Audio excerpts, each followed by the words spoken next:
Pretty Girl Club. So today I want to talk about the humbling tactics and the guilt tactics that our parents can actually project onto us. So I've noticed that this has happened with a lot of girls in this community. I've noticed that this has happened with some of our mothers or our fathers. Whether you have a mixed race background or a monoracial background, I've noticed that sometimes in the case of like jealous mothers, sometimes it appears as if mothers may feel like they're competing with their daughters.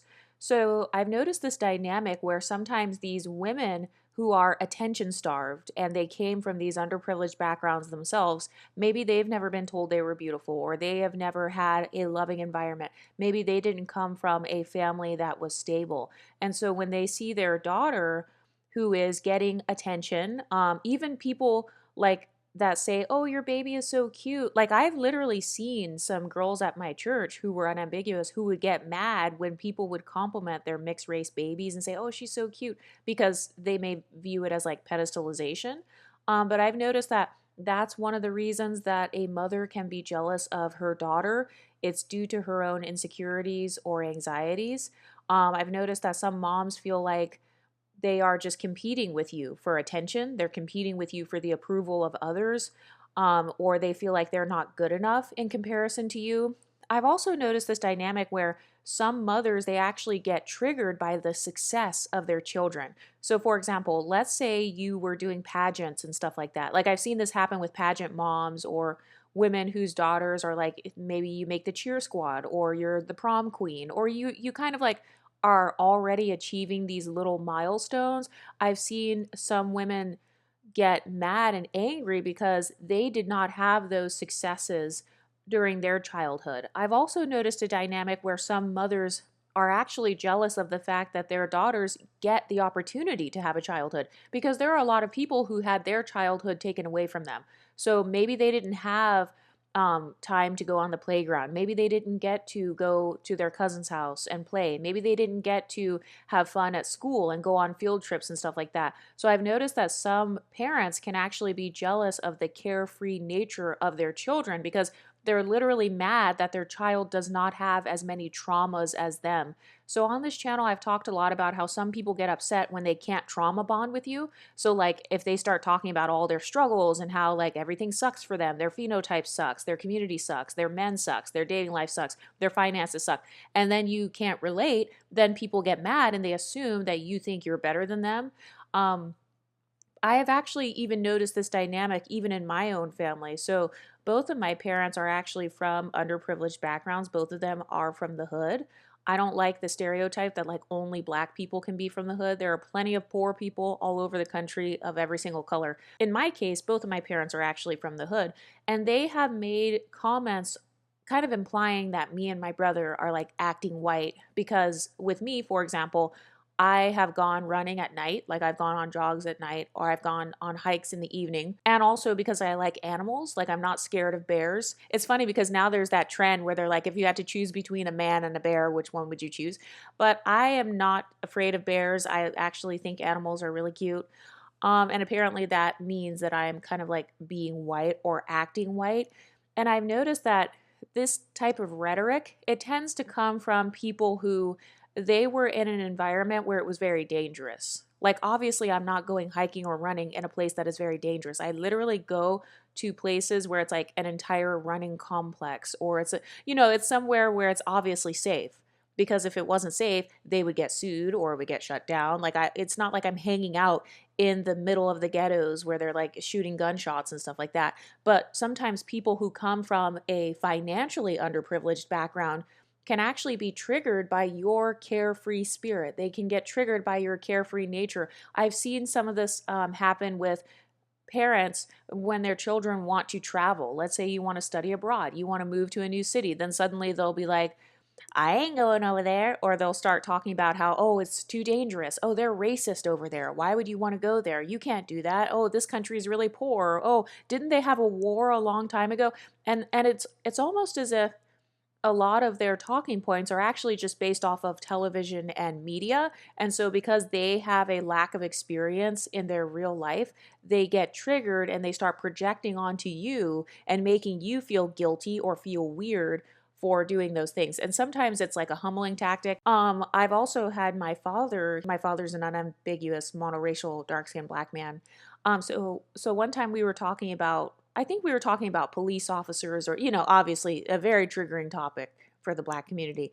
And I think I said something about maybe not being able to understand, or how that had never been one of my fears, basically. I've noticed that sometimes in the black community, there's like a huge fear of the police because they sometimes have this belief that, like, if you're black, you're automatically going to get killed.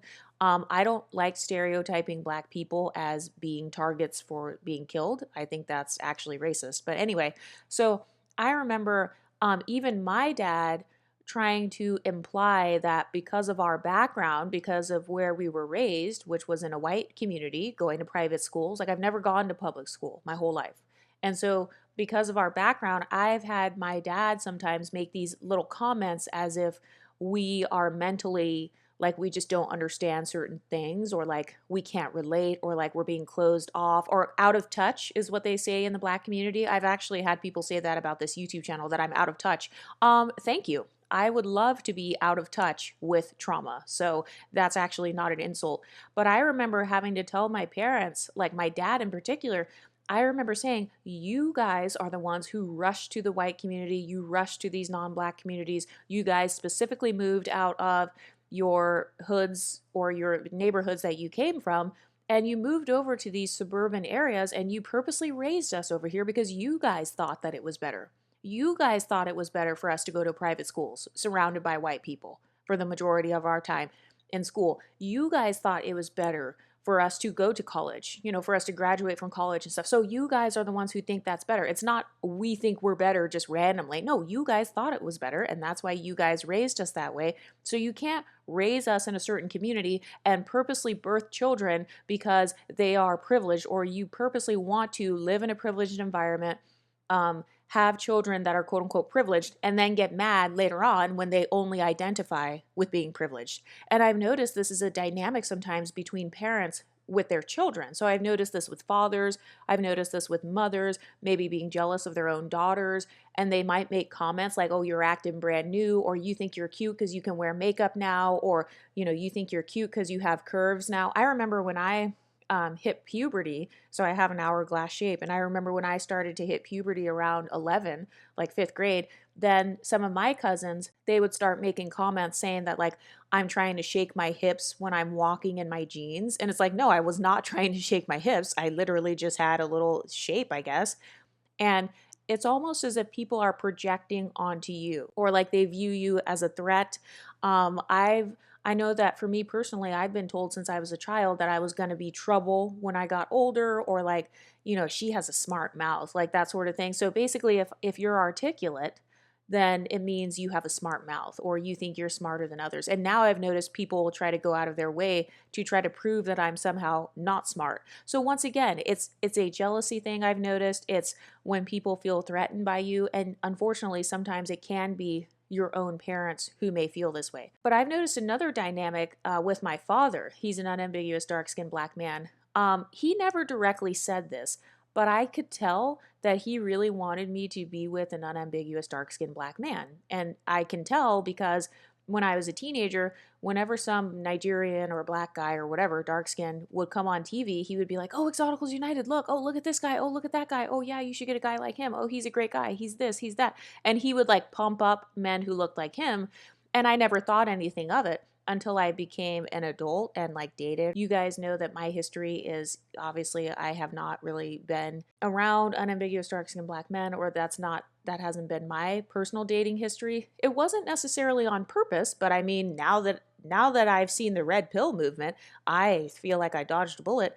But I've noticed my dad, he actually would make comments and say things like, oh, he's a pretty boy. Like if the guy's like a lighter skin tone, or if he's like mixed race, or he would just make these comments almost downplaying their masculinity, if they were not a dark-skinned black man. And I've noticed almost like this undertone of kind of wanting me to feel guilt about not being with somebody that has the exact same phenotype as my father. And I've also noticed this complex with unambiguous black women, because I've gone on these forums like on Reddit or Lipstick Alley, where they will say things, or even on divester pages, where they will say things like, I'm going to birth biracial and mixed race sons, and I'm going to train them to be attracted to dark skinned Black women. So that is also weird to me, because why do you care about your child's like sexuality or who they're attracted to? Like, why do you take it as a diss if you have a mixed race child and then they grow up to not be attracted to your particular race? I've actually seen this very commonly with Black women who have these biracial daughters with white men. And I've actually seen some of them comment on Reddit and stuff and say, like, oh, my biracial Black daughter, she doesn't like Black men. Like, she said she only wants to date white guys, and she only wants to be in the white community. So then the Black parent is feeling left out or rejected in a way, because they feel like, oh, I'm excluded. It's that same feeling of feeling excluded. But another dynamic I've noticed with mothers who might be jealous of their daughters is because the mother didn't have as many opportunities. So sometimes if your mother or father had less opportunity in life than you, they might feel jealous when they see you succeeding. Like when you're going off to college, when you get your bachelor's degree, maybe you got some sort of certification or something. Maybe you bought a house. Maybe you're the first person in your family to purchase a house or to go to college or to break barriers. Maybe you wrote a book or something, or you did something that was like, when your parents were that age, they would have never dreamed of being able to do that sort of thing. And I know that that's happened in my family before as well. Because especially with my personal background, I mean, some people in my family have like been to jail, or like, when they were 18, 19, and 20 years old, they weren't thinking about going to college. But I've noticed that sometimes this can actually cause the parents to become toxic or jealous or not want to support you. I've noticed that some parents, if they're very toxic, they will cut off their children or say like, oh, I can't help you, or like, why are you asking me about that? That's on you. Like, I don't know anything about that. So it's like this lack of support. And that's because that parent, they have had fewer opportunities than you. And so it can cause their internalized jealousy to creep in. Another dynamic I've noticed is narcissistic mothers or fathers. So sometimes a narcissistic parent, they might perceive you as a threat, and they may put their own emotional needs above yours. So if they don't want to say sorry, like if they don't want to apologize, they're trying to satisfy their own ego. They don't want to be wrong in front of you, because, they don't want anyone to see their flaws or whatever. So then they just will put their emotional needs above your own. And so this causes a lot of us to feel like we don't have support, or to just feel abused. I mean, I've heard of some parents where they will just straight up emotionally abuse their children, and then they never apologize for it. They never come back and try to fix it or anything, because they're putting their emotional needs first. Thankfully, I'm glad that we are starting to wake up, and I'm glad that some people are cutting off those parents and going no contact with those parents, because obviously it's very hurtful to be in someone's presence that you love and then they're constantly rejecting you. But sometimes this happens because their emotional needs come first before yours. And I know it's very messed up. A lot of people think that if you birth a child, then you're going to love that child. People assume that you would love them, but no, for some people, they're not capable of love. And this is not just men. I've noticed some women, some mothers are also not capable of loving their children because they're not emotionally available to love their children. How can you love a child if you don't even love yourself? So I've noticed that a lot of self-hating mothers, they tend to either project that self-hatred onto their children, or they will simply hate their own child, and they'll view their daughter as like some form of competition, or they will try to humble their daughter. So another humbling tactic that I've actually witnessed is where, let's say one of your children is perceived as more privileged. And obviously this is all internalized. I don't actually think in terms of hierarchies, but for the women who do have inferiority complexes, it comes from thinking of things in terms of hierarchies. So I've seen some women who are unambiguous, they will say like, nobody can compliment my daughter who's mixed, or they will purposely not compliment their daughters who have maybe a lighter skin tone, or maybe they have a looser hair texture, or maybe they have like light eyes, or something where that woman views it as, oh, these features are going to be pedestalized in society. So let me go ahead and like not compliment her, not tell her she's beautiful. And instead, I'm going to tell my other child that they are the pretty one and they're like smart, and I'm going to try to compliment them. And I've noticed that people try to do this because they think that it will even things out. They think that the child will somehow be more humble in life if they don't receive as many compliments in the home. but all that does is obviously it's just damaging to the child. And I've noticed this thing where sometimes your mother or your father, they might view you as the one who is going to have higher self-esteem when you're older. And so then they focus all their attention on the other sibling who has lower self-esteem than you. And then, they'll coddle that sibling. Usually it's the men, I've noticed. I might be a little bit biased in this area, but I've noticed, yeah, usually they might coddle your brother or something, or they might be extra nice to him because they feel like, oh, he's going to probably have lower self-esteem when he's older, so let me be nice to him now. But they don't understand that by coddling the other child and making that child more codependent, that you're actually weakening that person because you're essentially clipping that child's wings. You're not allowing that child to fly. Meanwhile, the other children that you tried to humble by ignoring them, in some cases, if that child is resilient, that child might actually end up being mentally stronger because they have to become more independent.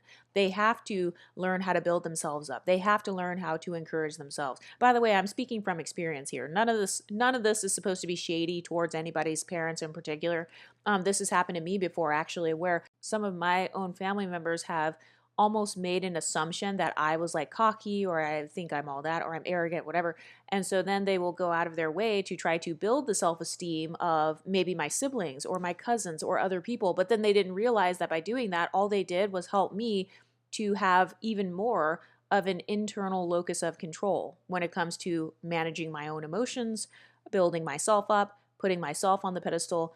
So if the person is smart, they're actually going to learn how to put themselves on the pedestal instead of waiting for others to give it to them. But another reason that I've seen that some mothers or fathers might be jealous of their children is because of ageism. So in the case of a mother, that mom may feel jealous if she's growing older. Maybe she has lost her beauty. Maybe she wasted her life away getting pregnant by Dusties.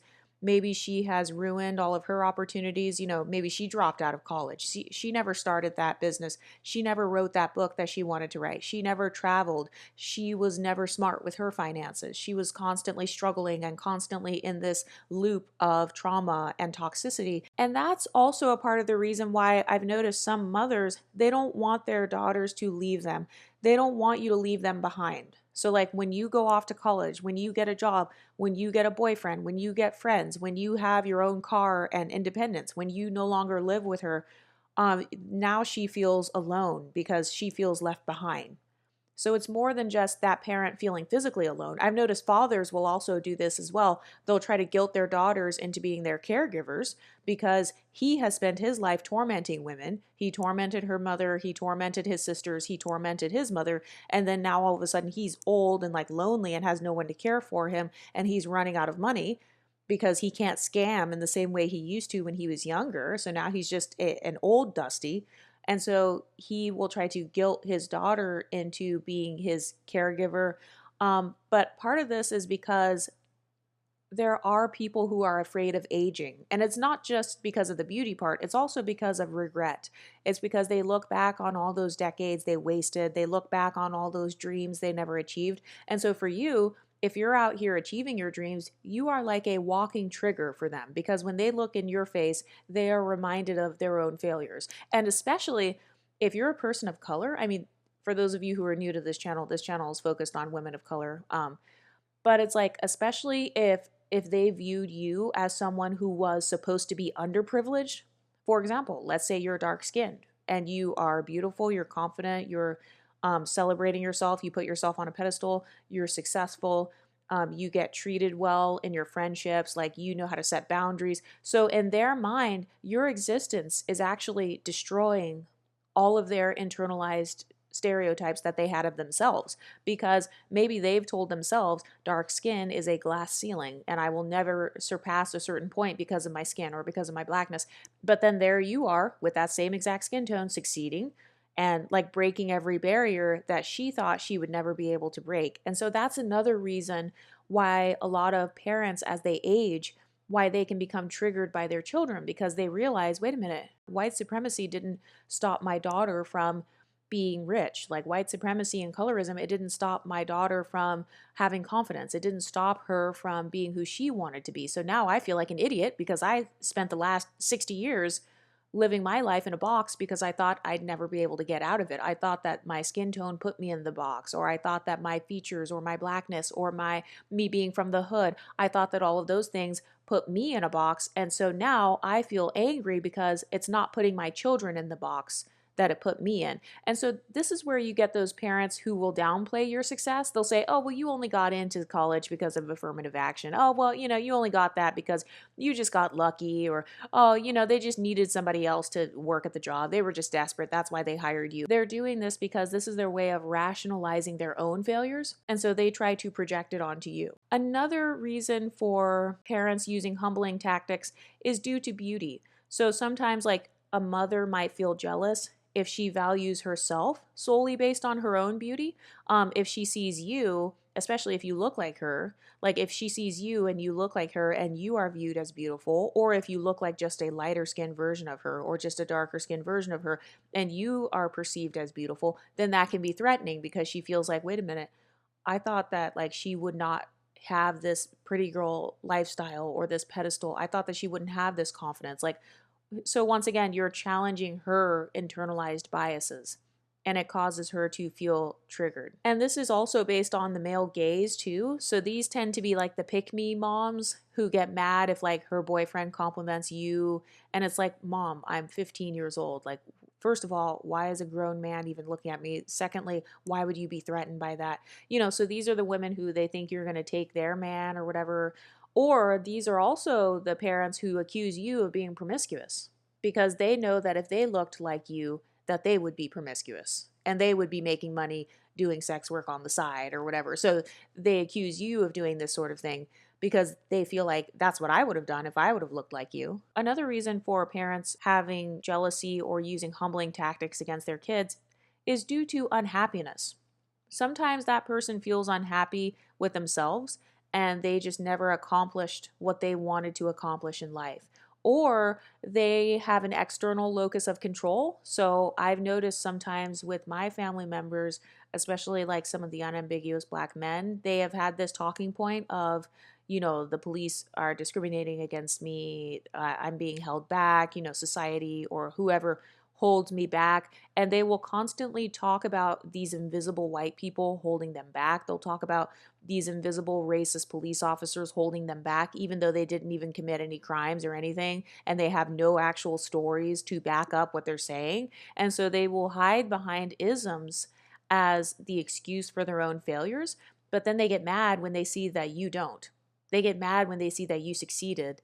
And so that can actually trigger them using humbling tactics against you. And it can also trigger them making you feel guilty, kind of like what happened with me and my parents, kind of almost trying to make us feel guilty for being raised, quote unquote, privileged when I didn't ask to be born. Like I've even told my parents, I didn't ask to be born. I didn't ask to be on this earth. I definitely begged you guys my entire childhood to take me out of where I was raised because I wanted to go see the real world and not be in this little bubble. You can't get mad if like you raise your children in a privileged background and then those children act privileged. And so acting privileged, I've noticed anytime somebody says you think you're better, what they really mean is you act as if you have privilege. That's really what they mean. And then acting as if you have privilege is really you do not identify with the same traumas as me. I've noticed that that's literally what it boils down to. You do not identify with the same traumas as me. You do not have the same limiting beliefs as me. Therefore, I perceive you as thinking you're better. And it's like, okay, well, then I'm actually not insulted by that because I would rather live the life from the perspective of somebody who is quote unquote privileged rather than live my life from the perspective of being at the bottom. But another reason that parents may use humbling tactics or guilting tactics against you is because they may feel jealous if they are not happy in their relationships or if they are not living a luxurious life. So let's say your mother always was bad at picking men. Like she always picked the dustiest guys, the abusers, the cheaters, the crazy guys. And then you grow up to not date guys like that. And then she says like, "Oh, why are you trying to be white?" Or like, "Why are you trying to get with a rich guy?" Or "Why are you doing this?" Or let's say you're just happy being single. I've noticed that some parents can't seem to understand if their child actually does not center their lives around a relationship. And then they'll be like, "Well, why are you like being single? Why are you by yourself?" Sometimes, you're actually just triggering their own internal insecurities because they didn't know that they could be happy by themselves, or they simply can't be happy on their own. And so they're triggered that you are happy on your own. And then another thing is like, let's say you are going on a lot of vacations, you studied abroad, you did all of these cool things, and then your parent didn't have those opportunities. Sometimes that can cause that parent to downplay it, like, oh, nobody cares about going to Italy, like nobody cares about going to that country. And so they'll try to make it as if it's not a big deal. Oftentimes this comes from jealousy. Another thing that I've noticed is the whole "you owe me" talking point. So these are the toxic parents that say things like, I brought you into this world, I can take you out of it. Or, I'm the one who raised you and put a roof over your head. So, like, how dare you go out and go to college and get money and buy a house and, like, not send money to me? And it's like, no, I don't owe you anything. I didn't ask to be born, I didn't ask to be on this earth. And so, therefore, I actually do not owe you anything. As an adult, you are actually the privileged one if I, as an adult, choose to maintain my relationship with you as my parent. And so I've noticed a lot of parents, they will have children because they want to finally feel powerful, but then they're not thinking it all the way through because they don't realize that when your children become adults, the tables actually turn because now they are adults. They get to move away if they want to. They get to never talk to you again if they don't want to. Once they become financially independent, they basically don't need you anymore.